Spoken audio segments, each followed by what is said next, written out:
Welcome back to the deep dive. If you're anything like me, you probably look ahead. It doesn't matter when. It could be January 1st. It could be the middle of June. Or just a random Tuesday. Exactly, a random Tuesday. And you just see this vast landscape of possibility. The trips you're desperate to take, the skills you want to finally get a handle on. Version of yourself you can almost taste. Yes, that's it. We all have these goals. But here's the universal, just soul-crushing challenge. The path from those shimmering, exciting ambitions to the tedious day-to-day execution. That's where most of us stumble. It really is. It's like a canyon that just swallows motivation whole. It does. And, dreaming is the easy part. It's fun. It requires almost zero input, zero friction. But the execution, that needs a blueprint, a real structural plan. And that's exactly why we're doing this deep dive today. We've got this powerful stack of source material that gives us that exact blueprint. It's a methodology built not on, let's say, vague wishful thinking, but on really pragmatic, high-leverage methods that come straight from behavioral science. So our mission today is pretty clear. We are going to synthesize all these strategies for you, the listener, the learner. This is for you if you're looking for that shortcut to being not just well-informed, but, and this is critical, effective in actually getting things done. Right. We're going to focus on how to set a crystal clear direction, what the sources call a North Star, and then how to implement these practical systems that basically minimize friction and get rid of what they call cognitive load. Exactly. We're moving way past the inspirational posters on the wall, and we're digging right into the specific mechanics of it all. What's really remarkable about this material is just how broad it is. It covers so much ground. It really does. It explores that shift from just, aspiration, which you need it for direction, to the tangible act of building a reliable structure. So we're talking high-level ambitions, big career shifts, immersive travel. Right down to the nitty-gritty. Right down to the psychological mechanics of how you successfully form a habit, specifically by anchoring it to routines you already have. Okay, so let's start on the top then. Let's really look at these North Star goals that the material identifies, because it seems like the specificity of the ambition itself is step one. You have to establish the what before you can ever figure out the how. The what is everything. It's the foundation. Okay, let's start high. The sources identify some really specific, pretty rigorous ambitions that need more than just time. They need like a whole new way of thinking.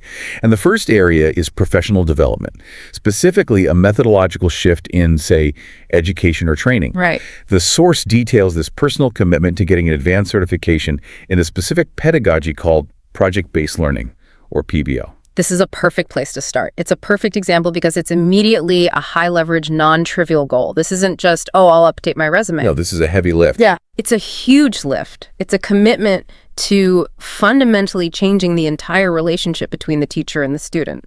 And by extension, the way real knowledge actually gets transferred. And for anyone listening who's a bit fuzzy on the term, what exactly is pedagogy? It's literally the method and the practice of teaching. So this move to PBL it's like a seismic shift in that whole philosophy. So let's detail that shift, because the source really emphasizes moving the classroom dynamic away from just passively listening to a lecture. Which we've all done. We've all done it for hours.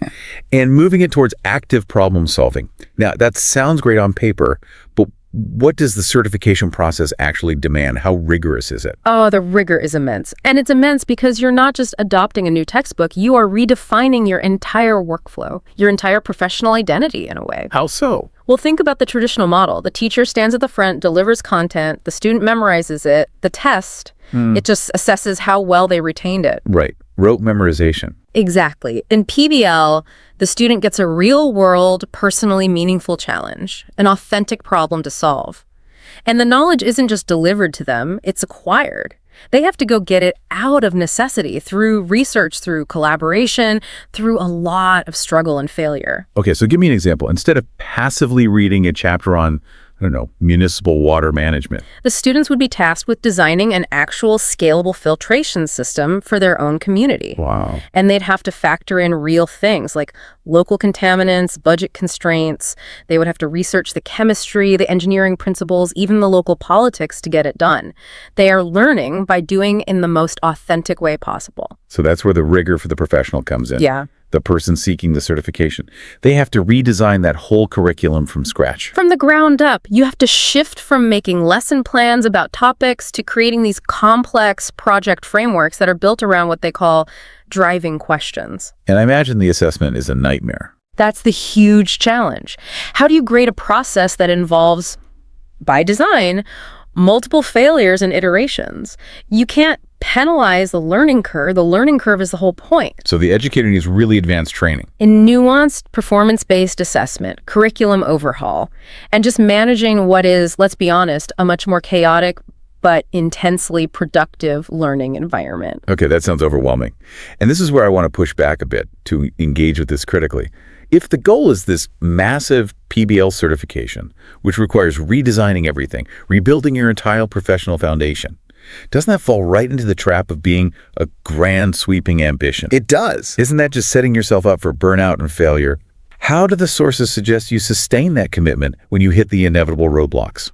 That is a crucial point, because you've just identified the exact friction point that we're going to get to in the next section. The source material is very clear that the high-level commitment, that philosophical buy-in, it has to come first. But it can't stand alone. Yeah. So what's the fix? Immediate segmentation. You break it down. You don't try to roll out PBL for all 3 of your classes at once in September. That would be insane. Right. You segment the goal. You say, okay, this quarter, I will redesign the introductory unit for 1 course using the PBL framework. And maybe you focus on just mastering one tiny skill, like how to write an effective driving question. I see. So you use the grand vision, the certification, as that motivational North Star. It's the why. But you immediately translate it into a single, manageable, professional prototype. That makes so much more sense. It connects your daily work to that long-term identity you're building, but it doesn't paralyze you with the full workload right out of the gate. Precisely. The commitment is to a philosophical change, but it's structured into these digestible micro-projects. That's a strong foundation. Okay, moving on to a completely different type of ambition language learning. This is one almost everyone can relate to. The sources spend a lot of time on this idea of overcoming language stagnation. The dreaded plateau. The dreaded plateau. That incredibly frustrating feeling when you've reached a certain level. You can manage the basics, you can order dinner, you can get by. But you're craving the ability to have a real, nuanced conversation. This is such a universal experience for self-learners. It's often called the intermediate plateau. And, for our listener who enjoys getting up to speed quickly, it helps to frame this using the CEFR scale. The what? Can you elaborate on that? We need that technical context for our audience. Of course. The CEFR is the Common European Framework of Reference for Languages. It's a scale that runs from A1, which is total beginner, up to C2, which is near native mastery. And where does this plateau usually hit? It typically hits right around the B2 level. At A1 and A2, you're functional. You can do the tourist stuff, order food, ask for directions, talk about your family. By B2, you've got the foundational grammar down and a pretty decent working vocabulary. But you're not fluent? Not even close in a conversational sense. The jump from B2 to C1, which is that level of nuanced conversation, is enormous. It's probably as big as the jump from A1 to B2. Wow. C1 demands that you can handle complex, abstract, even emotionally charged topics. You need to use idioms correctly. You need to be spontaneous without constantly searching for words. So those passive apps on your phone that got you to B2, they're just not going to cut it anymore. They become insufficient. They're great for vocabulary drills and pattern recognition, but they can't teach you how to argue about geopolitics or discuss the subtle meaning in a poem. They can't replicate the messiness of real human interaction. Exactly, which is why the sources point to a critical solution shift. You have to move toward active social learning. Passive consumption just stops delivering results. It's all about active production and, crucially, getting immediate feedback on that production. And the specific solution they propose is finding an online tutor, or even more specifically, a language exchange partner. The sources really emphasize the power of that partnership. It's not just about the instruction from a tutor, which is obviously valuable. It's the dynamic of the language exchange partner that is just so potent because it introduces this powerful concept of social accountability. You mean that reciprocal arrangement they talk about, where you help them with your native language and they help you with theirs? Yes. And that reciprocal nature is so critical. It goes way beyond just the convenience of getting free practice. Okay, I want to dig into that. Why is it more effective than just paying a professional tutor? It seems counterintuitive. Well, it connects to much deeper psychological drivers. Think about it from an evolutionary perspective. Disappointing a member of your tribe, your social group, was historically a threat to your survival. You'd get cast out. You'd get cast out. Now, that's not literally true today, of course, but we are still deeply, deeply wired to prioritize external obligations over our own internal discipline. That makes sense. If you decide to skip your solo study session, who are you letting down? Only yourself. And we are masters at negotiating with ourselves. Oh, I'm too tired today. I'll do double tomorrow. We all know how that goes. Right. Future me is a superhero who can handle anything. Exactly. But if you have to skip your session with your exchange partner, Maria, who's counting on you to practice her English for a big job interview next week, now you've violated a social contract. And that responsibility to another person makes it so much more likely that you'll actually show up. You're leveraging social obligation for personal growth. You're weaponizing a positive form of guilt, in a way. It transforms this solitary optional task into a non-optional reciprocal obligation. The only way to break that intermediate plateau is through hundreds of hours of real conversation, and social accountability is the most robust engine to make that happen. Fascinating. Okay, so we've got rigorous professional growth with PBL, deep linguistic practice for fluency. The final big ambition, the sources flag, is about immersive travel beyond sightseeing. Right. This is about contrasting basic tourism with the desire to truly immerse oneself. It shows that even goals we think of as leisure can be structured as serious growth projects. It's all about the intention and the depth. Basic travel is transactional. You see the landmark, you take the photo, you buy the t-shirt. Immersive travel is about understanding the context, it's about learning, it's about participating, and that requires just as much planning rigor as a PBL certification. The sources give two really beautiful, specific examples of this. First, the trip to Italy, specifically Florence, and its historical significance as the cradle of the Renaissance. See, just to visit, Florence is a lovely thing to do. But to treat that trip as an intellectual immersion into the Renaissance, that fundamentally changes the entire experience. So you're not just looking at the Duomo. You're not just looking at the Duomo. You are examining Filippo Brunelleschi's revolutionary engineering. You're learning about the fact that he built that massive dome with no internal scaffolding, which was a feat of pure genius that completely redefined architecture. You're also digging into the backstory, the politics. You're researching the economic power and the political machinations of the Medici family, who were the patrons, the venture capitalists, who funded this entire artistic revolution. So you're basically turning the passive act of walking around a city into an active academic pursuit. You might read biographies of Leonardo and Michelangelo before you even get on the plane. Exactly. You might take a crash course on Renaissance art history online, so that when you're standing in front of the statue of David, you don't just see a beautiful form, you understand the political statement that's inherent in that piece of marble. You're seeking depth over breadth. Precisely. The goal shifts from, I want to visit Italy, to, I want to understand the forces that gave birth to the modern world. The travel is just the laboratory for the learning. And the second example is a trip to Japan, with a focus on deeper cultural experiences. Things like staying in a traditional ryokan or attending a tea ceremony, not just taking pictures of temples. And these are very specific, high-friction cultural commitments. A ryokan, a traditional Japanese inn, is not a Marriott. Right. There are specific codes of conduct. There's often communal bathing. You're likely sleeping on futons on the floor. You're interacting with the hosts, the okami, according to a very established etiquette. It forces you to surrender what's familiar and adopt the local cultural framework. It's the complete opposite of a cruise ship, where your environment is optimized for your comfort. Here, the goal is actually a kind of productive discomfort. Productive discomfort. That's the perfect phrase for it. It's about growth. And the tea ceremony, the chanyu, is a highly formalized, meditative, and profoundly Japanese experience. I've heard it's incredibly intricate. It is. It's built on these core concepts of harmony, respect, purity, and tranquility. It's a process that demands patience and a singular focus. It is the absolute antithesis of the rapid, transactional, selfie-stick tourism mindset. So these goals show that even your downtime, your leisure, can be structured around learning and growth. They're powerful North Stars because they require deep, intentional planning. They absolutely do. Okay, so we've established these three robust really detailed North Star ambitions. We've got the professional deep dive into PBL, the linguistic leap to real conversation, and this idea of structured, immersive travel. But now we have to talk about the valley of death for all good intentions. The stumbling block. The stumbling block, which the sources confront head on.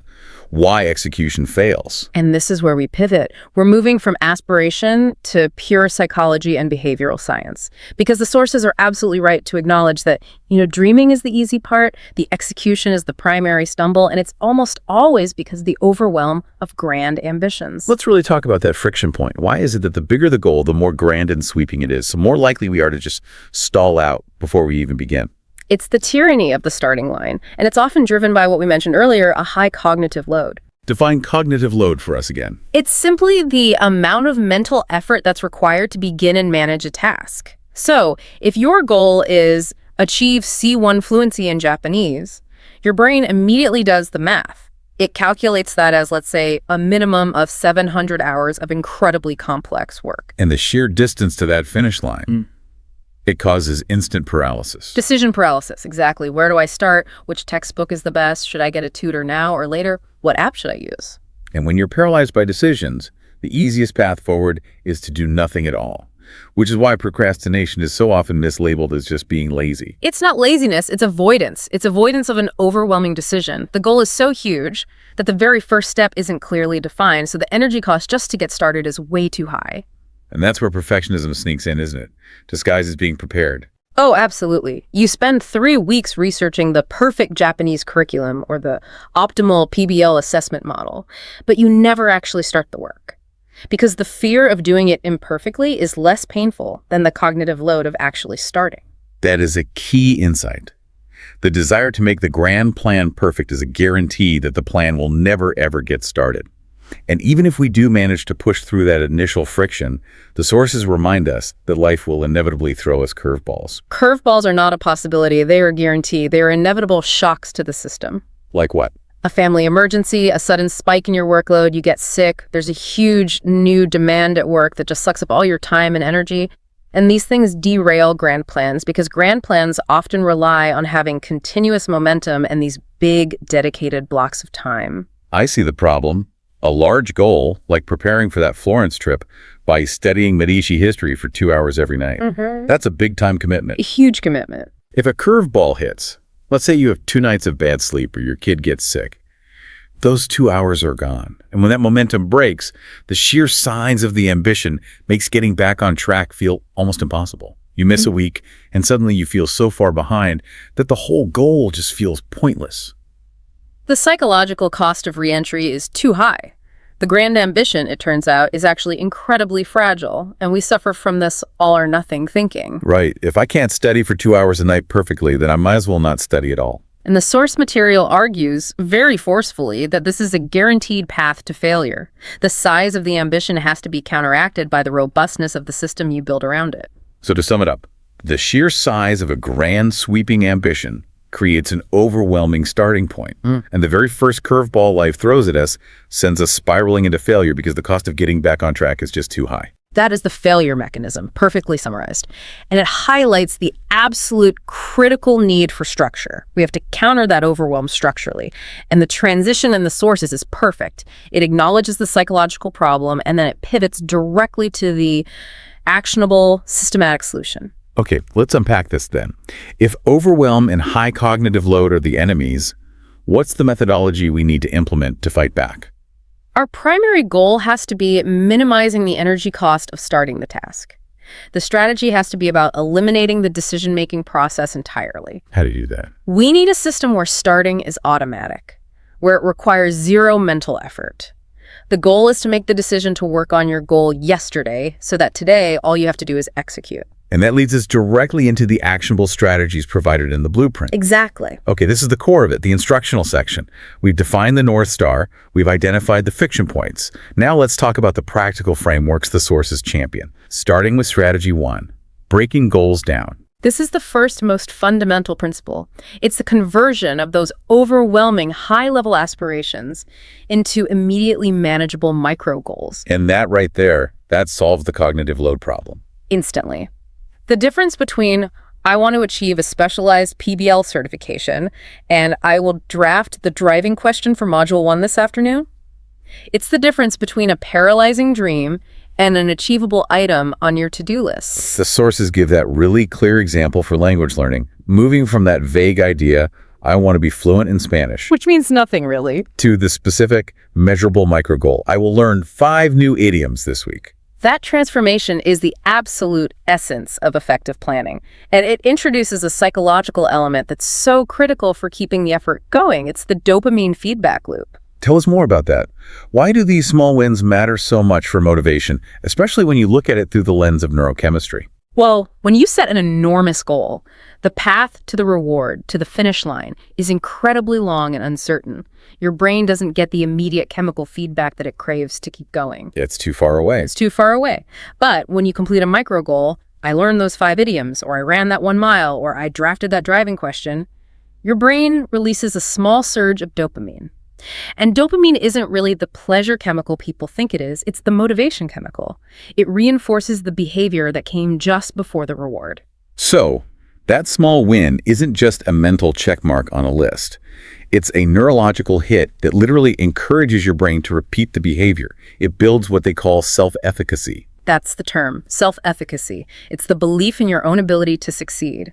And that belief is powered by evidence. When you consistently knock down these micro goals, you're accumulating concrete evidence that you are a person who is capable of doing the work. You're transforming that overwhelming marathon into a series of achievable sprints, and each sprint ends with a small, reinforcing biological reward. And it directly combats that all-or-nothing fallacy by proving that small, consistent efforts yield real, tangible progress. Okay, but let me push back on this for a second. If I'm only learning 5 idioms a week, how do I stop the goal from feeling trivial? Doesn't focusing only on these tiny micro goals risk losing sight of the grand vision of that C1 level conversation? That's a really valid concern, and the sources address this by insisting that the micro goals must be clearly and directly linked to the macro goal. So it's not just any 5 words. No, learning 5 random words is trivial, but learning 5 idioms that are essential for expressing nuanced emotion or a complex opinion, that is directly functional. The micro goal is the brick, but you have to constantly remind yourself that you are building the cathedral of nuanced conversation. The purpose of the micro goal isn't its size, it's its automaticity and its direct alignment with that overall North Star. Alignment is key. Got it. And that brings us to the second strategy, which is the methodology that makes sure those micro goals actually get done without you having to rely on motivation, which we all know is fleeting. Let's talk about strategy 2, habit stacking, the game changer. This is the critical piece. This is the methodology for eliminating friction. Habit stacking is defined as the practice of anchoring a new desired habit firmly onto a habit that is already established, automatic, and totally routine. You're leveraging existing momentum. Okay, let's detail the mechanics here and focus on removing the friction. If I just decide, okay, I'm going to dedicate 30 minutes to studying Brunelleschi's Dome, I still have to find that time, I have to fight off distractions, I have to battle my own urge to just check social media. That's a ton of cognitive load. A ton. And habit stacking bypasses that entire internal negotiation. Well, you aren't adding a new time slot to your schedule. You are repurposing a time slot that is already non-negotiable and that you execute automatically. The new habit is simply the thing you do immediately after the established cue. So the technique removes the friction because the time is already blocked off. It's already tied to a cue that you perform without thinking. You minimize the decision-making because you're just following a preset routine. The established habit acts as the trigger, or the cue, and the new habit is the immediate action that follows. And this is the difference between relying on willpower, which is a finite, exhaustible resource, and relying on system design, which is infinitely scalable. That's a really powerful idea. If the new habit is easier to perform than the mental effort it would take to disrupt your established routine, the new habit will stick. The cognitive load of refusal has to be higher than the cognitive load of compliance. That is a profound strategic inversion. Okay, let's dive deep into the specific, concrete examples the sources give us. The first one is a fantastic illustration of using a household chore. Example A, for language learning. Commit to listening to a French podcast only while you wash the dishes every evening. Let's break that down. The trigger is the physical act of being at the sink, usually after dinner. The routine is the mandatory chore. The dishes have to be done. The new habit is the passive consumption of C1 level French audio content. What makes that so robust? Well, washing the dishes is non-optional for most people. It has to get done. It happens in the same place at roughly the same time every single day. There is no negotiation with that time slot. Therefore, listening to the French podcast just becomes an integrated part of the sequence. And I guess your hands are busy, but your mind is relatively free. That's another key part of it. Washing dishes is repetitive, it's largely mechanical, your attentional resources are not overly taxed. You can dedicate, say, 80% of your cognitive energy to listening comprehension while your hands are on autopilot. It's the ultimate efficient pairing of a necessary chore with a desired growth activity. The friction is zero. You're not fighting a choice. You're just following a sequence. Finish dinner, go to sync, press play on podcast, bench, wash dishes. The system dictates the behavior. Exactly. Now let's look at the second example, which anchors a new skill to a highly reinforced daily ritual. Right. Example B for learning a new skill. Commit to 15 minutes of coding tutorials immediately after your morning coffee. Okay, so the anchor here is finishing that first cup of coffee. A ritual that, for many people, is highly reinforced and very pleasurable. And it's usually tied to a strong sense of personal time, of waking up. The cue is the moment that cup is empty, or the physical act of setting the mug down on the counter. And the new habit is just 15 minutes of coding. Why is that 15-minute duration so critical here in the context of habit stacking? Because it's a micro goal that is too small to resist, but it's still significant enough to build real momentum. 15 minutes is not enough time for your brain to engage its full resistance mechanism. You know that whole song and dance that accompanies the thought of a 90-minute study session? It completely bypasses the I don't have time argument. You always have 15 minutes. And what often happens is once you start, the neurological momentum takes over. You get into it. Yeah. And that 15 minutes might naturally stretch to 25 or 30 minutes. But the commitment, the thing you promised yourself, was only 15. The system got you over the starting line. So the genius of it is that by attaching this new high-friction habit to an automatic established cue, you make the execution of your micro goals a total non-issue. It's how you convert that intimidating grand ambition like getting a PBL certification or having a nuanced conversation into the reality of daily, incremental, and automatic effort. You're building systems. You're not relying on motivation. Motivation is fickle, it runs out. Systems are robust, they run indefinitely because they're powered by your existing routines. And that is the blueprint's central thesis on execution. So we've covered these rigorous, output-driven goals, the career mastery, the language mastery, and the powerful mechanics for actually getting them done. But the source material also broadens the scope to include goals that are more about personal well-being. Yes. This is about incorporating creative outlets for decompression. And this is such a critical psychological counterbalance. It's often missed in these pure productivity blueprints. A life that's focused only on rigorous, output-driven goals like certification or fluency that can lead to burnout really, really quickly. You need a release valve. You need a release valve. You need goals that serve as a way to decompress, to relax, and relieve the stress that builds up from tackling all the demanding parts of your life and career. These goals are not about output. They're about input and presence. The source material gives us two really great examples of using creative pursuits for this kind of productive decompression. First, the commitment to learning guitar chords, especially after the instrument had just been gathering dust for years. That phrase, gathering dust, it resonates so deeply, doesn't it? I think we all have that, that piece of aspiration decor in our homes. The yoga mat in the corner. The yoga mat, the blank canvas, the stack of language textbooks. The commitment here is to actually structure the time for playing music. And playing music engages parts of your brain that are entirely different from your professional analytical work or your complex linguistic practice. It forces a cognitive shift, which is the very definition of genuine mental recovery. It's a goal that's designed to restore your energy, not deplete it. And the second example is photography, but not just taking snapshots with your phone. It's the commitment to understanding the technical mechanics, aperture, shutter speed, and composition. Right, and this is what moves that creative outlet from being just a passive activity to an active technical pursuit that directly facilitates mindfulness. Okay, unpack that for me. Why does understanding technical stuff like aperture and shutter speed equate to mindfulness? It sounds like more cognitive load, not less. It's a great question. It's precisely the technical demand that creates the mindful state because it forces you into the present moment. Mindfulness, in this context, is about occupying your attention so fully with the immediate, tangible world that you silence that internal monologue about your to-do list and your worries. So when you're busy calculating depth of field with your aperture or trying to perfectly freeze or blur motion with your shutter speed. You are intensely focused on light, on distance, on time. You cannot simultaneously be thinking about the administrative hurdles of your PBL project or that email you forgot to send. That singular focus provides this vital grounding mechanism against the modern barrage of notifications and distractions we all face. We live in a world of what they call continuous partial attention. We do. And activities like serious photography or learning a complex piece of music or mastering the precision of a traditional baking recipe, which the source also mentions, these are analog processes. They demand your full presence. And because of that, they act as a crucial mental reset button. They're growth goals, yes, but they're aimed at improving your mental resilience, which ultimately fuels your success in those other more rigorous goals we discussed. That's a key link. The decompression goals actually fuel the execution of the high-friction goals.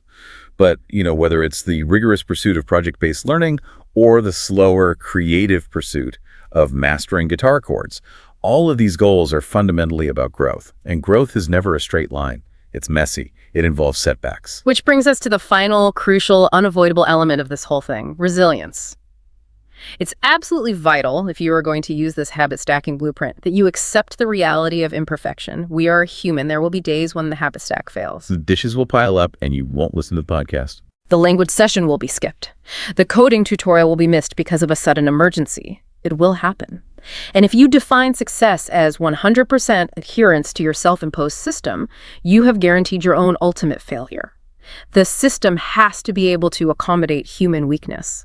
That's the philosophical core of this entire blueprint, isn't it? It is, and it's why we have to analyze that famous, powerful phrase that's cited in the source material, perfection is the enemy of progress.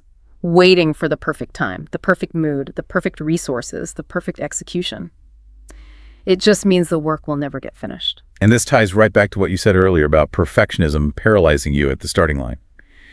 If your whole identity becomes tied to the flawless execution of your habit stack, the moment you miss one day, the entire system is threatened.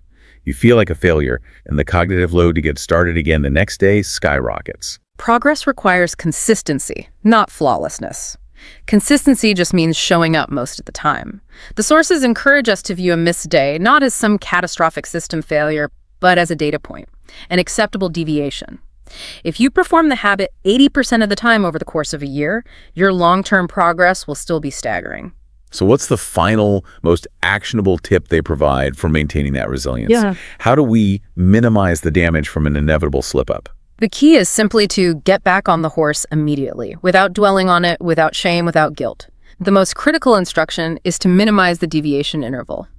Never miss twice. Never miss twice. Do not let one missed day become two. Do not let two become a week of spiraling disappointment and self-recrimination.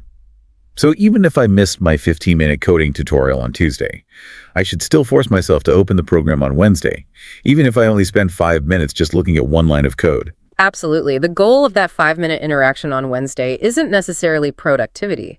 It is process adherence. It's about reinforcing to your brain that this habit stack is still the default setting. That immediate return to the routine is the single most critical factor in maintaining long-term progress. It proves that your system is robust enough to handle the curveballs, which reinforces the system itself rather than leading you to abandon it.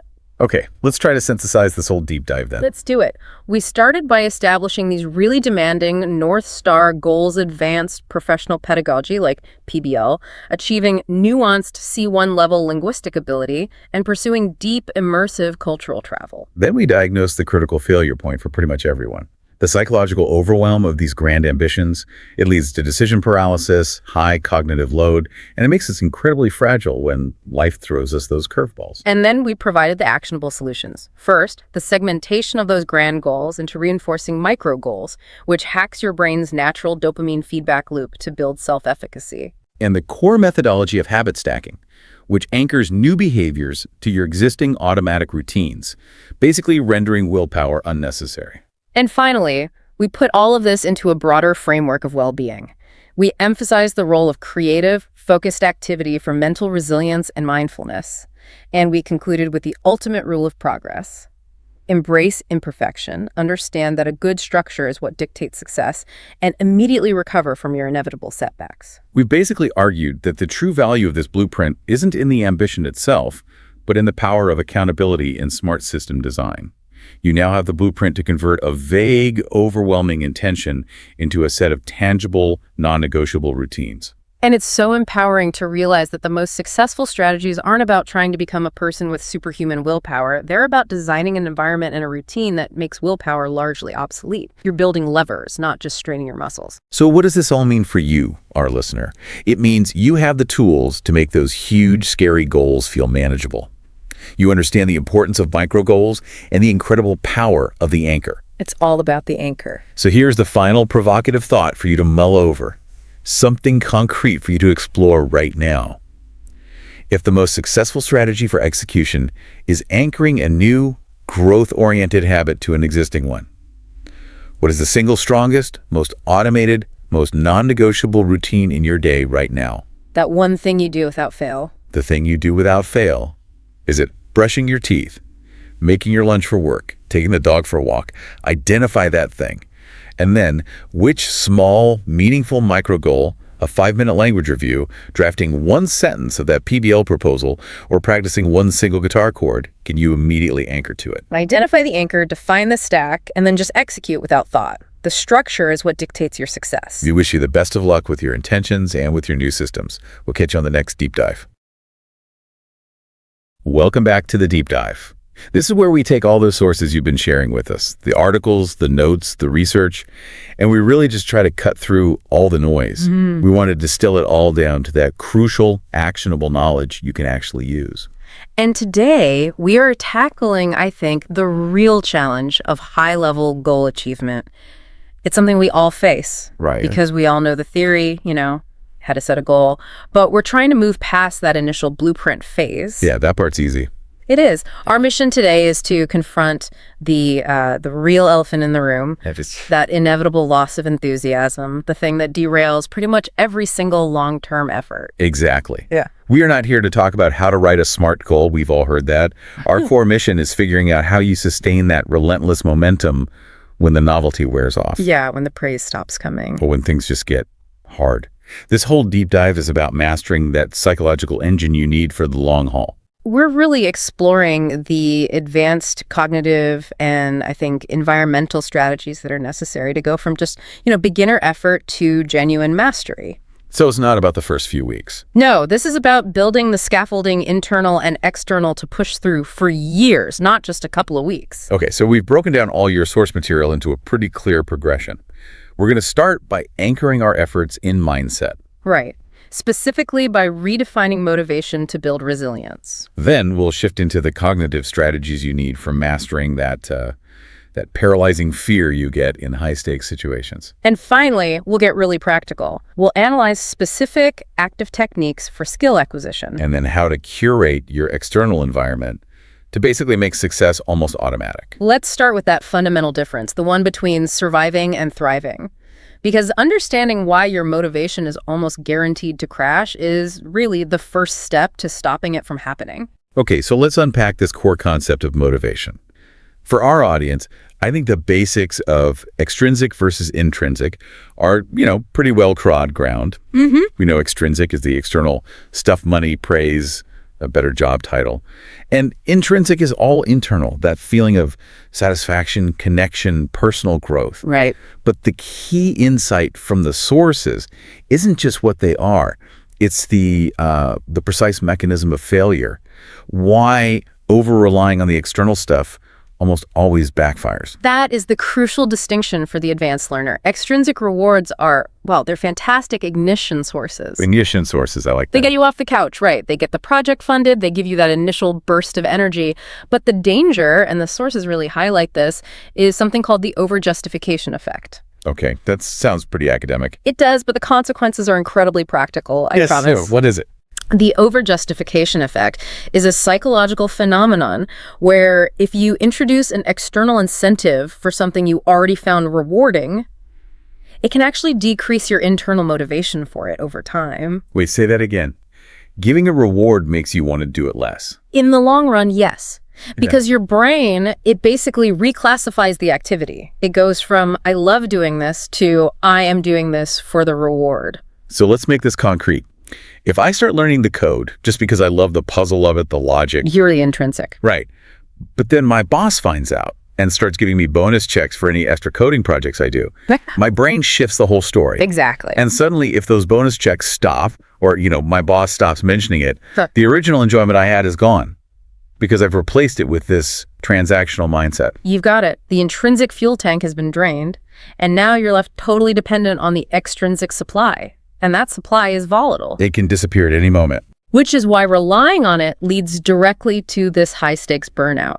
The incentive becomes hard to get, or worse, the environment turns hostile. Like, if you're only working for praise and you suddenly face 3 months of nothing but intense criticism, your effort collapses. Because your only fuel source, that external validation, is being actively taken away from you. This brings us to what the sources call the power of the compelling why. It's not enough to just want something. No. They emphasize that this why has to be an emotional connection, something so strong that it acts as an anchor when all the logical reasons to quit start piling up. And this anchor, it has to be tied to your identity, right? Your deep personal values. It has to be. Let's go back to that example from the sources. Learning Spanish. So many people start for extrinsic reasons. To look good on a resume. Or to impress a client or their boss. Yeah. And that motivation is just, it's brittle. It's going to snap. Okay, so what's the contrast? What's the strong version? A contrast is powerful. Imagine the learner whose why is tied to this profound, long-held dream of backpacking solo through Patagonia. Okay. A genuine years-long desire to actually connect with the locals, to get way beyond the tourist traps, and just feel fully immersed in a different culture. That's a completely different fit. It's a different universe. That desire taps into multiple intrinsic drivers. You've got autonomy. I'm choosing my own path. You've got mastery. I want to truly understand this. And relatedness. I want to connect deeply with other people. So the reward isn't getting a certificate at the end of the course? No. The reward is the feeling of being totally present and understood in some remote cafe in Patagonia years from now. That's the anchor. Okay, here's where it gets really interesting for me, though. And it connects back to this idea of resilience. That Patagonia dream, it's huge. It's really far away. Doesn't focusing on such a massive outcome sometimes make the current, grueling grammar work feel even more demoralizing? That's a brilliant point. And the sources absolutely address this by focusing on internalizing the goal. You can't just stare at the mountaintop. So what do you do? You have to break that huge intrinsic dream down into smaller, intrinsically rewarding micro goals. Okay, give me an example. The high-level learner uses the Patagonia dream as their compass, their North Star, but they fuel the daily journey by finding the smaller, immediate intrinsic rewards. Like what? Like the pure pleasure of finally conjugating a difficult verb correctly. That little hit of, I did it. That's mastery. Or understanding one more line in a Spanish language movie without subtitles. That's competence. Exactly. So you're getting these little micro doses of intrinsic reward along the way. So when I hit a really difficult grammar lesson, instead of thinking, oof, I have to do this boring thing to impress some future version of myself, I shift my focus. You reframe it to, I get to do this because this small momentary challenge is proof that I'm the kind of person who is actively building a bridge to genuine connection. It becomes about identity. Precisely. The act of striving itself becomes reinforcing. And that self-sustaining feedback loop is the only way you're going to successfully navigate the most dangerous phase of any goal. The mid-February slump. The mid-February slump. But the sources define this as a near universal phenomenon. It's this psychological, maybe even physiological wall that you hit. And the timing is so critical. It happens around 4 to 6 weeks into any new complex routine. Why then?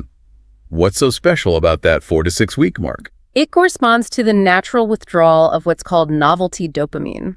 Okay, break that down. When you start something new, Spanish, coding, the gym, the initial learning curve is super steep. You're getting all these quick wins, processing new information. And your brain loves that. Your brain rewards itself with little hits of dopamine for every new thing. It's exciting. It feels good. It's the honeymoon phase. Exactly. But by 4 to 6 weeks, those easy beginner gains start to level out. You've got the basics down. But the work hasn't gotten easier. Not at all. In fact, it's gotten harder. It's just stopped being novel. Now you're in the grueling reality of maintenance, of detailed refinement, of slow, tiny, incremental progress. And the dopamine dries up. The taper's off. And suddenly, the routine just feels monotonous. The sources suggest that up to 80% of New Year's resolutions fail during this exact window. 80%.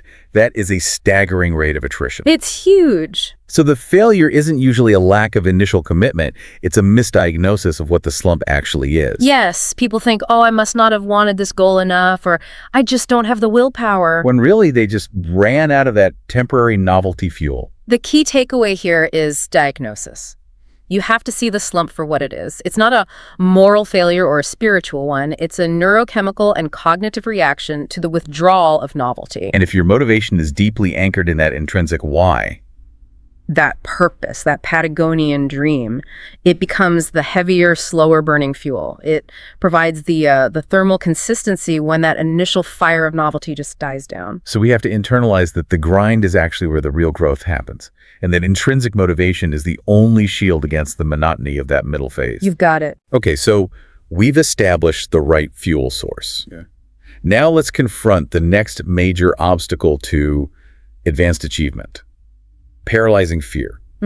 Because it really doesn't matter how compelling your intrinsic why is if, when the stakes are highest, fear just causes a total system shutdown. This goal paralysis is most visible in professional settings. And the sources, they frequently use the example of high-stakes public speaking. Right. Delivering a critical pitch to senior management or, presenting your findings to a really crucial and probably skeptical client. Exactly. The fear even has a technical name, right? Glossophobia. It does, but the experience is so primitive. It's that feeling of your mind just going completely blank right when you need it most. The heart hammering, the stomach lurching. The sources describe this as a paralyzing anxiety. It's a complete functional shutdown. You just can't act. And that physiological response is what's known as an amygdala hijack. The amygdala is our emotional center, our threat detector. It is. And it perceives the judgment of the audience as an existential threat. It's a social exclusion threat, which, in our evolutionary past was as dangerous as a physical attack. So it's a primal fear. It is.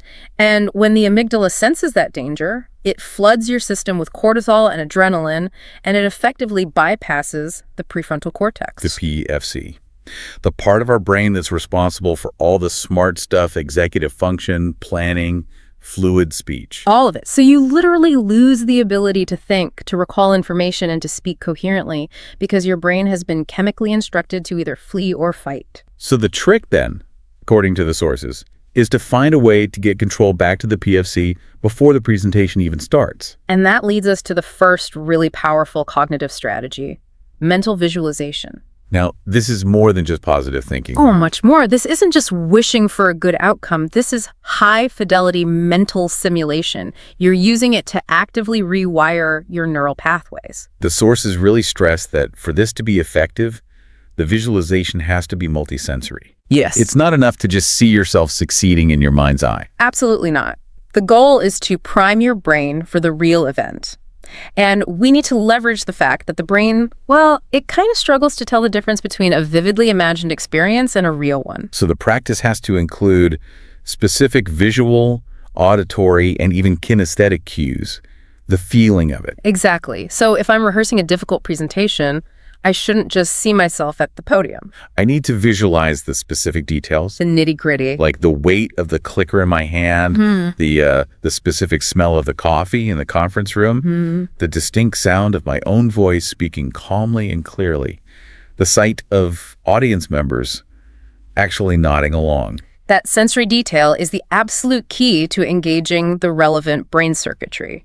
By running that successful simulation over and over, say 10 times a day for a week leading up to it, you are firing the exact neural networks you'll need for execution. And what's happening in the brain when I do that? You're engaging the ventromedial prefrontal cortex, the VMPC, which is known for its role in regulating emotion and value-based decision-making. Ah, I see the connection now. So by rehearsing success, I'm basically feeding the VMPC a successful data set. You are. So when the real situation happens, instead of the amygdala hijacking everything with fear, the VMPC recognizes the scenario. It's like, oh, I know this. This is that familiar, successfully executed routine. And it helps to dampen the emotional panic response. It lowers your anxiety baseline. You're no longer stepping into a novel, high-threat situation. I'm stepping into a pre-programmed flow state. That is how high performers move execution from the panic centers of the brain to the controlled planning centers. But even with a perfectly visualized and rehearsed script, sometimes that anxiety can creep back in because we start monitoring ourselves in real time. Yes. Which leads to the second strategy, shifting the spotlight. And this strategy analyzes the real root of performance anxiety, which is almost always, well, it's a kind of narcissistic self-focus. That's a strong way to put it. It is, but it's accurate. We become hyper-focused on our own internal performance metrics. Is my hand shaking? Am I talking too fast? Does that person in the back look bored? Exactly. And that self-scrutiny is paralyzing because it eats up all the cognitive resources you need for fluid communication. So the move is to consciously shift the focus entirely away from your personal performance and onto the value you are giving to the audience. It is a profound act of reframing. It's a total perspective shift. So if I'm focused on myself, I'm seeking extrinsic validation. Did they clap? Did I look smart? But if you're focused on the audience's needs, you're fulfilling an intrinsic purpose. Did I give them the key information they needed? Did I help them solve their problem? Exactly. The internal monologue shifts from, I really hope I don't fail and look stupid, to, I have to make sure they understand this complex data point so they can make an informed decision. And that perspective change immediately reduces all that self-imposed pressure. You transition from feeling like you're passing some high-stakes test, where you are the product being judged, to feeling like you are providing a necessary service. And what's interesting is, when you're focused externally like that, you probably perform better anyway. Paradoxically, yes. You naturally speak more clearly, you slow down, you articulate better, because your goal is clarity for them, not perfection for you. This connects directly back to what we were talking about earlier. Extrinsic motivation fuels anxiety because it depends on approval.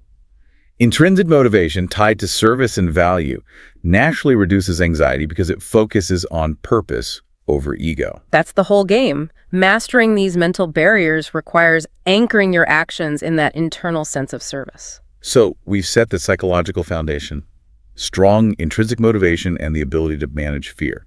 Now, let's get into the physiological mechanics of advanced learning. Right. Moving beyond just passive consumption to hands-on, high-intensity skill acquisition. And the sources gave us a really compelling case study here using advanced language acquisition. Specifically focusing on achieving that genuine naturalness in speech. For instance, getting native-like English pronunciation. This is what you call the challenge of naturalness. And it's a huge frustration for advanced learners. It is. They can read complex texts, they understand all the nuance in dialogue, they watch movies constantly, but they hit this frustrating plateau where their pronunciation, the rhythm of their speech, the intonation, what you call the music of the language, it still feels subtly off or robotic to a native speaker. And that's because passive consumption, like watching movies or reading, it primarily feeds vocabulary and grammar rules into your cerebral cortex. It trains your ear and your comprehension centers. But it's basically nothing to rewire the physical system. Exactly. The muscles of your jaw, your tongue, your throat. To get that natural rhythm, you need active physical retraining. And that brings us to the really rigorous technique the sources highlight. Shadowing. Right. I have to admit, I always thought this was just simple listen and repeat with a bit of a delay. It is so much more intense than basic imitation. Shadowing, as it's defined in the sources, involves listening to a native speaker, like a news anchor or a podcast host, and repeating exactly what they say almost simultaneously. Just a syllable or two behind them. You're aiming to mimic their speech patterns while the sound is still entering your ear. That sounds incredibly taxing on your cognitive load. You're processing and producing almost at the same time. That simultaneous process is the key mechanism. You are forcing your brain to bypass the slow, analytical grammar translation process. You're trying to make the ear-to-mouth connection a direct reflex. A reflexive pathway, yes. And the goal isn't just word accuracy. It is replicating the speaker's speed, their pauses, their stress, and most importantly, their prosody. Prosody. You used that beautiful word earlier. It's the patterns of rhythm, stress, and intonation. Why is that technical distinction so critical for sounding natural? Because every single language has its own rhythmic fingerprint. English, for example, is what we call a stress-timed language. Okay, what does that mean? It means that the time between the stressed syllables is relatively constant, no matter how many unstressed syllables are squished in between. So if I say, I want to go to the store, the want and the store get the stress. Right. And the words in between they get rushed and kind of reduced. Precisely. Those unstressed vowels often get reduced to that indistinct schwa sound, or sometimes they're swallowed entirely. And if a non-native speaker, especially someone whose first language is syllable timed, like Spanish or French, if they try to pronounce every single syllable with equal clarity and time, the whole rhythm, the prosody, is destroyed. It's gone. The speech sounds choppy and unnatural, even if the vocabulary and grammar are absolutely perfect. So shadowing forces me to physically practice those reductions, those swallowed sounds, and those rhythms in real time. It's training my jaw and tongue for a completely different muscle memory. It retrains the articulatory muscles for the unique physiological demands of the target language. And the sources are really clear. This technique feels awkward. It even feels like you're mocking the person at first. Because you're asking your mouth to do things it has never done before? But that brief period of physiological discomfort, that's the core of high-intensity effective learning. That's the sign that new muscle memory is actually being built. And this intense practice brings us to the next, maybe less comfortable necessity, auditory feedback.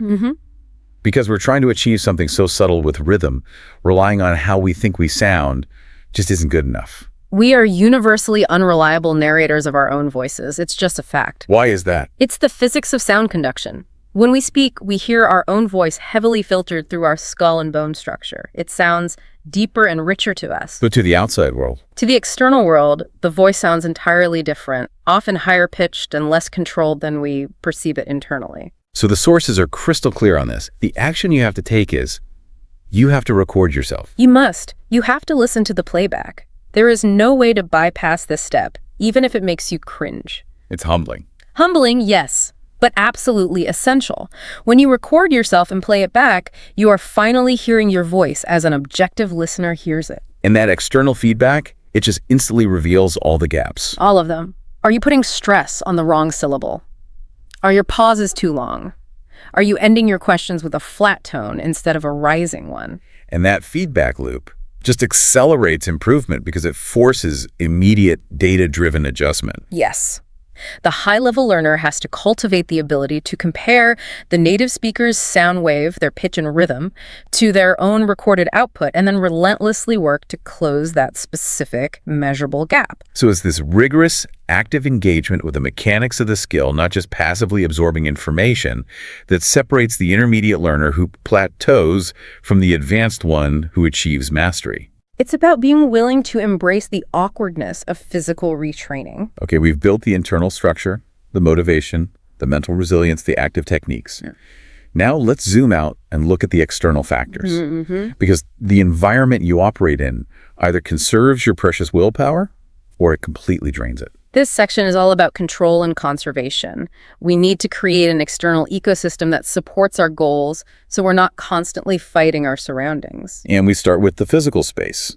The principle is a cluttered space leads to a cluttered mind. And that is so much more than just a motivational cluster quote.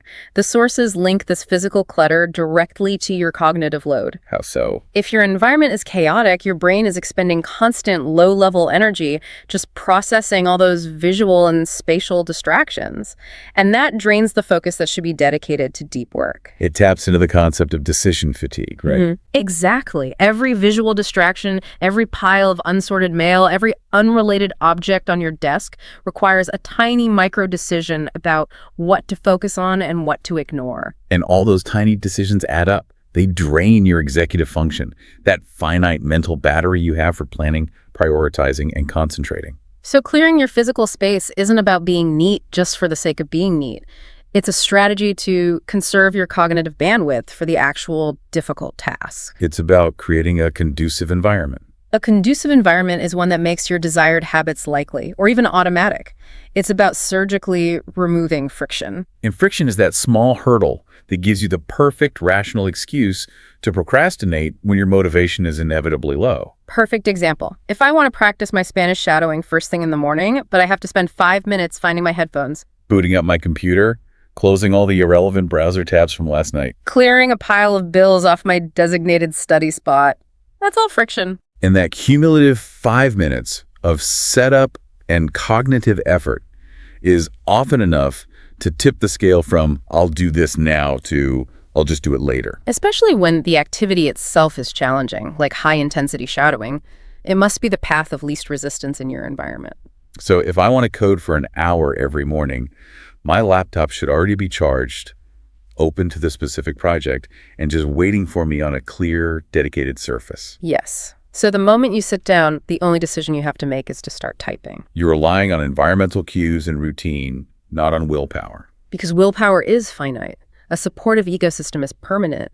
When that mid-February slump hits and your intrinsic motivation takes a dip, your environment should physically pull you into the routine. And the final and maybe the most vital piece of this ecosystem is community. The sources really caution against treating growth as a solitary endeavor. Yeah. Why are we so prone to isolating ourselves when we're trying to learn something hard? I think it's because advanced learning often feels intensely personal and vulnerable. When we're doing these high-intensity techniques, like hearing our own voice on that auditory feedback loop, we feel embarrassed by our shortcomings. We internalize the struggle. But humans are fundamentally social creatures. We're built to learn and persevere in groups. We are. And finding a community, whether it's a local photography club, a specialized coding forum online, or a group of language exchange partners, it provides 3 crucial external supports that really bolster your momentum. So what's the first one? First is accountability. Just knowing that a specific group expects you to show up or expects your progress report, that provides a powerful extrinsic kick. But it's tied to social obligation, which can be even stronger than a monetary incentive. Much stronger. It forces you to take action on the days you would otherwise just quit. Okay, what's second? Shared insight. When you hit that coding wall or that really complex grammar rule, you don't have to spend 3 frustrating days trying to reinvent the wheel all by yourself. A community gives you shared insight, diverse perspectives. It can prevent a minor frustration from escalating into a catastrophic "I quit" moment. And finally, and this is so crucial for long-term sustainability, is emotional bolstering. What do you mean by that? When you're struggling with the awkwardness of shadowing or feeling totally overwhelmed by a plateau, a community normalizes that struggle. You realize, oh, it's not just me. Everybody found the subjunctive tense difficult. Yes. That shared struggle reinforces perseverance. It makes the discomfort of growth feel so much less isolating. So a supportive ecosystem, it doesn't just make the journey easier.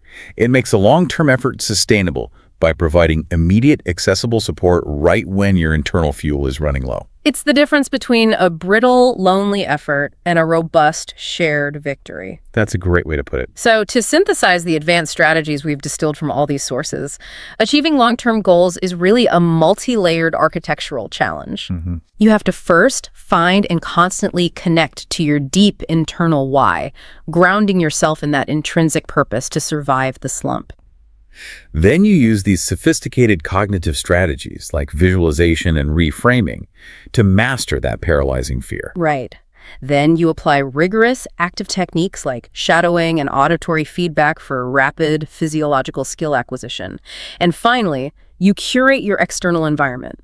You ruthlessly remove friction and surround yourself with a supportive community. And it all comes back to a central, challenging, but I think inevitable lesson. Achieving advanced goals requires getting comfortable with being uncomfortable. Absolutely. That moment of friction, the awkwardness of retraining your jaw, the humility of hearing your recorded voice, the vulnerability of sharing a struggle. Yeah. That discomfort is not a sign that you're failing. No. That discomfort is the core engine of sustainable growth. So you have to embrace the friction. Embrace the friction. It means you are learning. That is a powerful message. Thank you for diving deep with us today, and thank you for engaging with these sources on your learning journey. We ended our discussion by emphasizing how community provides that essential motivation and shared insight, ultimately making the long haul sustainable. So here's a provocative thought for you to explore this week. Building on that concept of community and shared effort. If the intrinsic reward is fundamentally about connection, whether that's connection to a culture, or craft, or a higher purpose, how does the act of sharing your goal, and even proactively sharing the setbacks and the struggle with a community, how does that amplify that internal intrinsic reward? How can you tune your growth journey from a solitary effort, which we know is inherently brittle and prone to that February slump, into a shared victory, which is inherently robust? Go find your community and share your difficult why. Keep seeking those aha moments. We'll talk to you next time. All right, welcome back to The Deep Dive. If you're here with us, you're obviously already committed to really gaining knowledge quickly and thoroughly. Yeah. And today, we're not just offering another productivity hack, for the next 30 days. No, not at all. This is something bigger. It really is. We are talking about the architectural blueprint for the next 30 years. We are moving way beyond those short-term sprints and focusing squarely on the strategic long game of personal growth. Yeah. And making it sustainable. That's exactly right. This whole deep dive is built around synthesizing these core principles from our source material today, which is the Agile learner, adapting for lifelong growth. A great text. It really is. And what we found so fascinating about it is how it just sort of rejects the common, the very rigid approach to goal setting that we're all taught. Yeah, the one that makes you feel terrible when you miss one day. Exactly that. Instead, it offers this framework that's centered on three really essential pillars. First, constant lifelong learning. Second, this amazing strategy of cross-pollinating your skills. And third, what is maybe the most critical mindset of all, which is radical adaptability. Okay, so let's unpack that for a second. Our mission here is, as always, custom-tailored for you, the learner. You've given us this source because you want that shortcut to the core knowledge, and we're here to extract those really high-leverage insights, the ones that will let you integrate all these diverse skills and, maybe most importantly, maintain that unstoppable momentum, even when life, inevitably throws a wrench into your perfectly laid plans. And it always does. It always does. The goal here is to move you from these brittle, breakable plans to something truly flexible, to agile growth strategies. And we have to start with the reality that the source material doesn't sugarcoat at all. It's this idea of defining the lifelong imperative. The lifelong imperative, what does that mean exactly? It's the fundamental truth of the modern world, the economic landscape, the technological landscape. It all means that education does not, and it really cannot, stop when you walk off a college campus or finish some certification. Right. That degree you earn, that diploma, it was a necessary ticket to entry, for sure. But it was just the start line. It was absolutely not the finish line. It's almost a cruel trick, isn't it? The way we were brought up, we were taught that achievement meant completion. You finish school, you finish your training, you finish the project. Done. Great. Check the box. Exactly. But now that completion is just the baseline for whatever the next phase of learning is. So what happens if you stick to that old model? If you think you're done?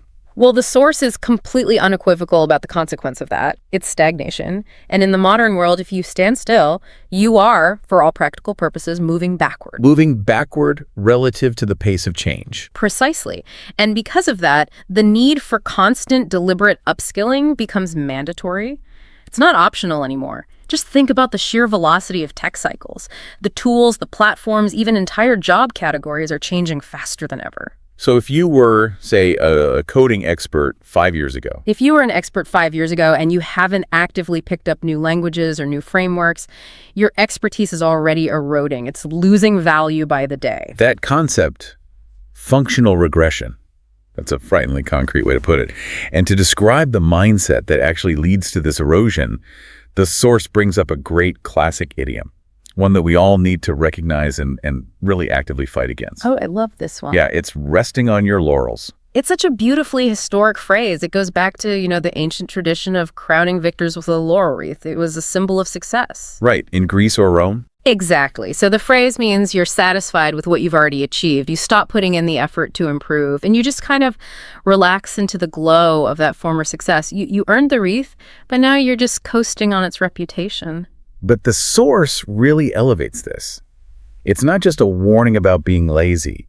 It warns that this satisfaction is actively dangerous in our rapidly evolving world.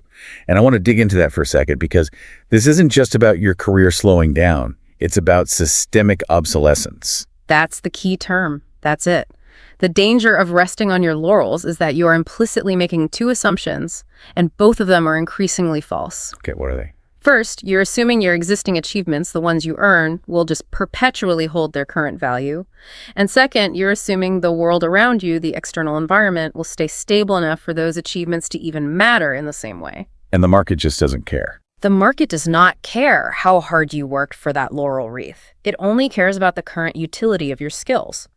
The second, a new AI tool automates 40% of the tasks you were celebrated for. Well, the value of those laurels just plummets. You essentially lose the competitive edge that you worked so hard to gain in the first place.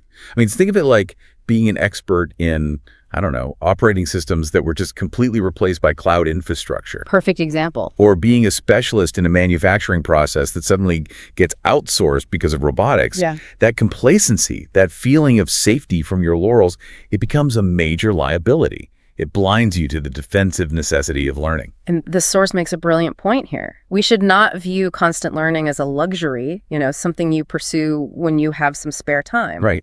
I'll get to it eventually. Yeah, exactly. We should see it as a mandatory defensive posture against your own future irrelevance. Wow. Okay, so it's a total mindset shift. Mm-hmm. We have to move from seeing learning as this temporary thing you achieve to seeing it as perpetual maintenance, like brushing your teeth. That's a great way to put it. So if that stagnation is the danger, then the offense has to be active, smart growth. And smart growth doesn't just mean piling on random skills. It means picking up skills that connect and reinforce and multiply each other's value. So it's not just about the volume of knowledge. No. It's about the architecture of that knowledge. Precisely. It looks exactly like blending disciplines, which is the perfect ramp into our first major strategic pillar, cross-pollination. Okay, let's turn to that then, the strategy of cross-pollination. When the source introduces this, it's using this powerful metaphor from biology, right? Yeah, the transfer of pollen between different plants, which leads to hybridization. And it applies that to learning. It's the exchange of mental models or skill sets between totally different areas of study to create something completely new, something often that's more robust and adaptable. And that biological foundation is so key. In nature, cross-pollination creates genetic diversity. That results in stronger, more resilient species that can adapt to, changing environments. For the learner, for you, it means the exchange of mental frameworks. So you're taking the extreme discipline and the analytical rigor from one field, let's say engineering. Okay. And you're applying that kind of organizational structure to the creative fluidity of another, like writing or painting. And that exchange is what generates what the source calls a multifaceted person, someone who has many different aspects or sides to their abilities. I think we all kind of instinctively know that the most interesting, most successful people are multifaceted. They're never just one thing. But the source helps us understand why this is so valuable now. It's because today's really complex problems, they rarely fit neatly into a single academic or professional box. The kind our formal education trained us for. Exactly, silos. Think about climate change or global supply chain logistics or public policy. These things require someone who can understand data and human psychology and organizational design all at the same time. So the multifaceted person doesn't just know a lot of stuff. Not at all. They have the ability to see patterns across different fields. They can synthesize solutions that people who are stuck in just one discipline, they simply cannot see. Cross-pollination is the actual mechanism that builds that synthetic ability. And what I found most interesting here is that the source doesn't say your other learning pursuits have to be explicitly career-focused to get this benefit. In fact, it spends a lot of time on how seemingly unrelated activities generate these incredibly valuable, transferable skills. Yeah, this is a huge point. So let's look at the first detailed example. Volunteering. This one gets overlooked so often. Most people see volunteering only through an altruistic lens, which is great, but it's not the whole story. The source talks about helping at places like an animal shelter or a soup kitchen. Things that seem on the surface very far removed from a high-tech professional career. Very far. But the utility is immense because you're intentionally putting yourself in an environment where your existing status, your job title, it holds zero sway. And you have to operate under really intense resource constraints. Okay, so I can hear the learner's inner voice asking, why should I spend 3 hours on a Saturday sorting donations when I could be spending that time perfecting my Python skills, which directly impacts my salary? Why bother? It's a fair question, and the answer is because of the high-leverage transferable skills you gain that are almost impossible to replicate in a purely technical corporate environment. Okay, break that down for us. What's the hidden curriculum here? Let's start with leadership. When you're organizing people who are donating their time, you are developing leadership skills that require genuine influence, not just authority. You can't fire them. Right, you have to inspire them. You have to inspire them. That is a much harder and frankly much more necessary leadership skill in today's collaborative workplaces. You're leading peers, not just subordinates. Okay, That makes sense. What else? Then you've got logistics. I mean, coordinating supplies, scheduling shifts, managing very limited resources. This is real-world logistical planning under pressure. Whether you're managing the flow of cans at a soup kitchen or the flow of data packets in a network system, the underlying organizational and predictive skills are basically the same. And I imagine the communication aspect is huge. Oh, it's maybe the most important part. You're forced to exercise high-stakes communication and conflict resolution. You're interacting with extremely diverse populations, people facing real-world struggles. These are the so-called soft skills that absolutely make or break a technical lead or a project manager or a company founder. So those skills influence logistics, communication. They're completely portable. They transfer to every single sphere of your interests, from managing a complex tech project to just managing your own life more effectively. They're the definition of portability. And they demonstrate a depth of character that's required for true success. A textbook can teach you how to write a data query, sure, but only real-world, high-pressure, human interaction can teach you collaborative conflict resolution. Or the patience you need for a high-stakes negotiation. Exactly. That human element, learned through volunteering, is a missing ingredient in so many purely technical careers. And the source has this fascinating example of how this becomes a two-way street. It mentions that actively learning Spanish helped increase empathy while volunteering.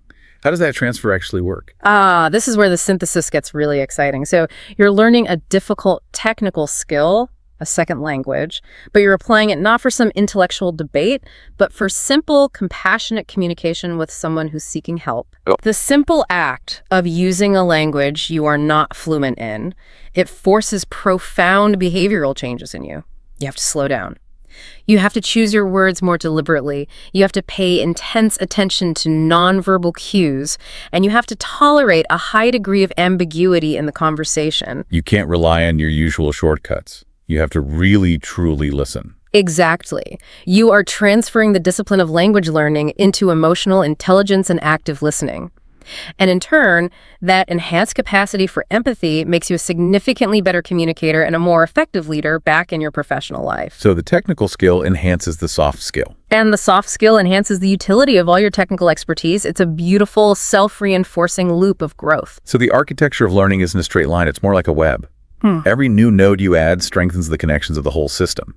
And this blending isn't just about soft skills. The source is very clear that we should be blending highly technical and highly creative pursuits. A critical blend, absolutely.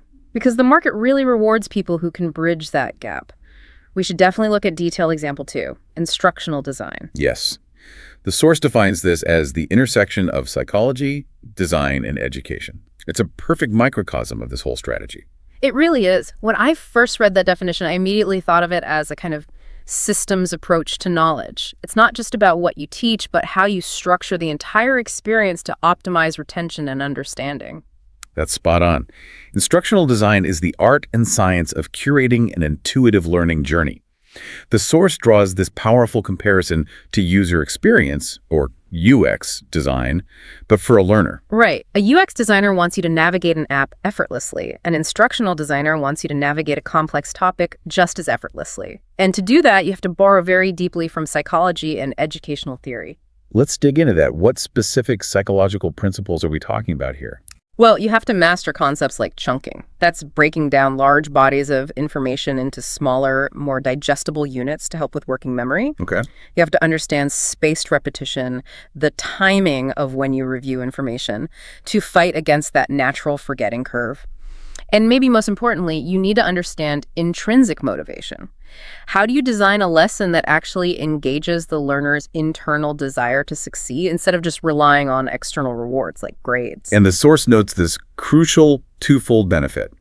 By doing this, you become a better teacher, sure, but you also learn tech skills that are useful everywhere else. The return on investment here is massive. By studying the cognitive psychology needed for effective instruction, you become a dramatically better self-learner. You can optimize your own studying and reading and retention across all your other pursuits. Right. You're learning how to learn. Precisely. And at the same time, the design part of it forces you to become proficient in modern tech tools, visual communication software, digital learning platforms, video editing, information architecture. These are all highly marketable skills in any industry industry that requires clear communication or training. So you've blended pedagogical wisdom with genuine tech competence. It's a powerhouse combination. That makes perfect sense. Now let's look at the learner's other examples from the source. The idea of playing the guitar, helping with creativity and coding. A lot of people see these as completely separate. One is emotional expression and dexterity.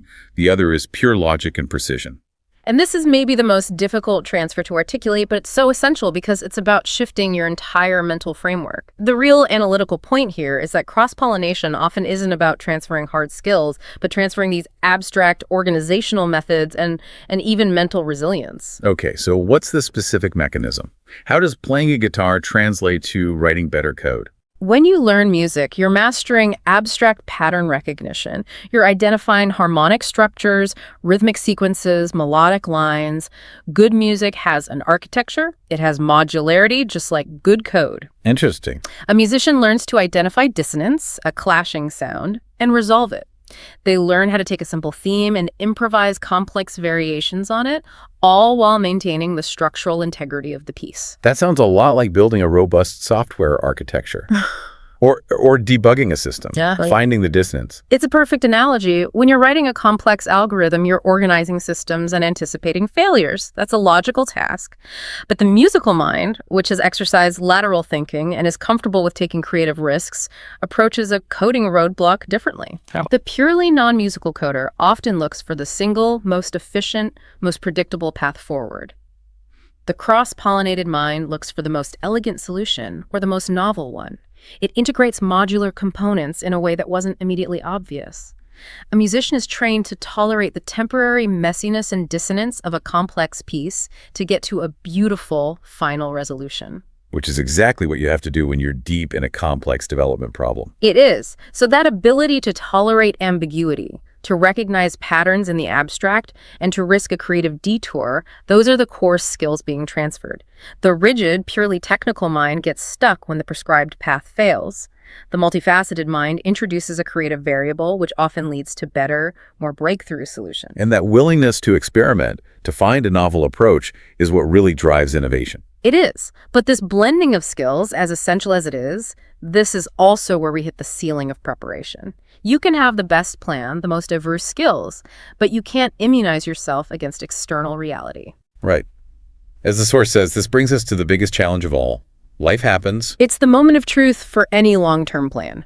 If cross-pollination is your strategy, then adaptation has to be your execution when that strategy gets challenged. Okay, so let's move into that. Section 2, agility over rigidity. And I really appreciate the honesty of the source material here. It gives us this final reality check. It just states it flatly. Life rarely goes according to plan. It's so true. External circumstances, a sudden high-intensity project at work, a family emergency, an illness, even just a long period of high stress. These things often force your goals to derail. They get knocked completely off course. And this derailment, this is the single most common reason why ambitious lifelong learners fail to maintain momentum. It is not a lack of initial motivation. It's this psychological fallout from the interruption. Yeah. The source correctly identifies this really destructive mental trap that leads to complete abandonment. It's the all or nothing trap. Ugh, that feeling is so powerful, especially for high achievers. It gets triggered by the perception of failure, right? You miss a week of practice, or you don't hit your reading quota for 2 weeks in a row. The streak is broken, and suddenly that voice in your head is screaming, the entire project is ruined. It's a toxic, unsustainable mindset rooted in perfectionism. The internal logic is brutally simple. If I cannot execute the perfect plan, if I can't do the full hour every single day, then the effort is worthless and I might as well do zero. Which is the enemy of continuity. It's the absolute enemy because it demands that every single setback has to be a permanent surrender. We have to understand this thought pattern isn't a reflection of reality, it's a failure of mindset. And the source material is fantastic here, framing this precisely as a classic cognitive distortion, an exaggerated, irrational thought pattern. The specific distortion is often called dichotomous thinking or black and white thinking. Right. It's seeing success and failure as these two mutually exclusive options with nothing in between. Exactly. One missed day, and the learner believes, I have failed completely. And if the consequence of one missed day is total failure, then quitting becomes the only logical response, because the effort to get back to perfection feels insurmountable. To achieve lifelong growth, which by its nature has to endure these cycles of high and low activity, we have to interrupt that rigid narrative. So the solution isn't to just grit your teeth and force the hour of practice even when you're exhausted. No, that just leads straight to burnout. Right. The solution, as the source emphasizes, is this profound shift in how you see yourself. It's about replacing rigidity, being stiff and inflexible and fragile, with agility, being able to move or think quickly and easily. The source suggests this shift from demanding perfection to accepting adaptation is a real hallmark of maturity. And when we talk about maturity here, we mean recognizing that your initial super detailed plan is just a hypothetical map. It's a map you drew before you actually encountered the terrain. That's a great way to put it. Rigidity demands that the terrain conform to your map, which is, of course, absurd. Agility demands that your map conforms to the terrain as it changes in real time. The Agile learner sees a temporary disruption, a stressful week at work, not as a failure, but as a parameter change that requires an immediate adjustment. They bend, they don't break. To make this concept really sink in, the source uses this superb analogy, the sailing analogy. You think of your long-term goal becoming fluent in Spanish, mastering the guitar as an island destination. You set your course, but if the wind suddenly changes, you don't just sink the boat in despair and say you failed. You adjust your sails. The nautical term for it is you tack. And tacking is so crucial. It means you're temporarily pointing the boat away from the direct line to your destination. You do it to leverage the new wind direction so you can maintain forward momentum. It's an intentional strategic deviation. Exactly. It's a strategy that ensures you eventually get to your destination rather than just stalling out or giving up entirely. This just reframes the entire definition of effort. That temporary change in direction goes from being a defeat to being a tactical necessity. Right. And this is the core takeaway we really want to hammer home. Recalibrating, adjusting, or correcting your plan is not failing. It is adapting strategically. Yes. You didn't fail to reach the island. You skillfully adjusted your angle of approach to account for variables that were outside of your control. The psychological difference between a rigid learner and an agile learner is inertia. For the rigid person, recalibrating feels like admitting you were wrong in the first place. It generates immense friction. For the agile person, recalibration is just effective resource management. It's like checking the weather before you leave the dock. We need to normalize it as a sign of skill, not weakness. Absolutely. But I think we need to address a critical question here, one that often comes up. How does the source differentiate between strategic adaptation tacking and just, simple procrastination? That is a very important distinction. The difference lies in the intentionality of the choice and the minimum threshold you set. Procrastination is maintaining zero input. It's avoiding the task altogether and just hoping the constraints disappear. Right. Strategic adaptation tacking is about actively defining the minimum viable input required to maintain continuity while that constraint is active. You are still steering the boat, just differently. The key is that forward momentum, no matter how small, is preserved. That brings us directly to the practical pressure-relieving advice that's really the centerpiece of this whole section. If a new intense job means you can't commit to an hour of Spanish a day, the source says to scale it back to 10 minutes, even 5 minutes. The sheer practicality of that advice sounds almost too simple, but the psychological impact is just profound. Why is it so powerful? The power is in lowering a barrier to entry so low that failure becomes almost impossible. And this drives home the central mantra from the source: continuity, not intensity. Say that again. Continuity, not intensity. This is the most critical realization for anyone pursuing sustainable, lifelong growth. Intensity, that hour-long, highly focused, exhausting session, it's only useful for short-term sprints. It's fundamentally unsustainable, and it is the primary reason people burn out. Okay, let's analyze the mechanics of continuity a bit more. If 10 minutes of Spanish feels, negligible, what exactly are we preserving by maintaining that tiny input?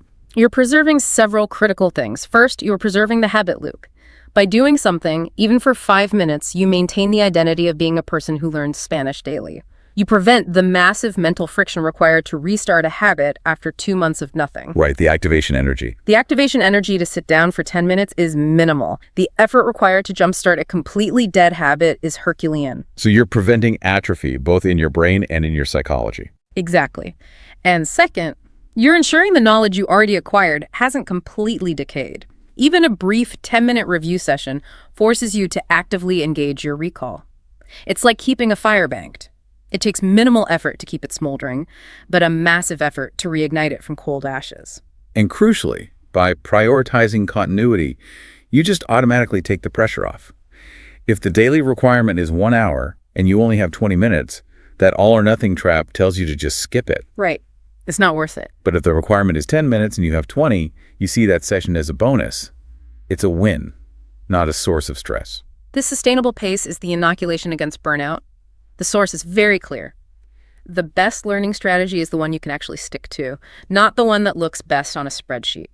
If 10 minutes is your maximum sustainable pace during a busy period, then that is your optimal approach. So the only true failure is quitting altogether. Yes. Every other adjustment is just a temporary tactical move. And to really reinforce the importance of the process itself over the outcome, the source brings back that beautiful culinary metaphor, the cracking of the eggs, from the omelet analogy. This is about enjoying the process itself. It validates the daily effort intrinsically. If the omelet is the result, the promotion, the finished code, and you only focus on that, then the daily grind feels like a tedious chore. A means to an end. Exactly. But the moment you start appreciating the ritual, the sound of the eggs cracking, the physical process of doing the work, the small victory of solving one tiny problem, the process itself becomes rewarding. The Agile learner understands that the practice is the reward. If you truly enjoy the 10 minutes you spend playing the guitar or the brief session solving one difficult line of code, the external utility of that learning becomes secondary to the joy of just doing it. And that intrinsic motivation is the ultimate engine for lifelong momentum. It protects you from the volatility of external validation. If your satisfaction is only tied to the result, you're always dependent on factors you can't control. Did I win the competition? Did I get the promotion? Right. But if your joy is tied to the process, you control your own satisfaction. That makes your pursuit of growth resilient to any setback. So if the learner is looking at their ambitious, multifaceted list baking, guitar, Spanish, coding, volunteering, the core message is that those lists are excellent maps of potential. But only if the focus remains firmly on the enjoyment of the process, regardless of hitting 100% completion on every single item.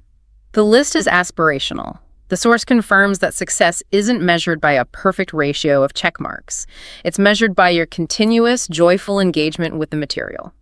If you cracked the eggs for 3 different projects this week, meaning you dedicated a minimum continuous input to 3 different areas, that is an absolute success. Even if you didn't finish the loaf or memorize the whole verb table or complete the full script. Exactly.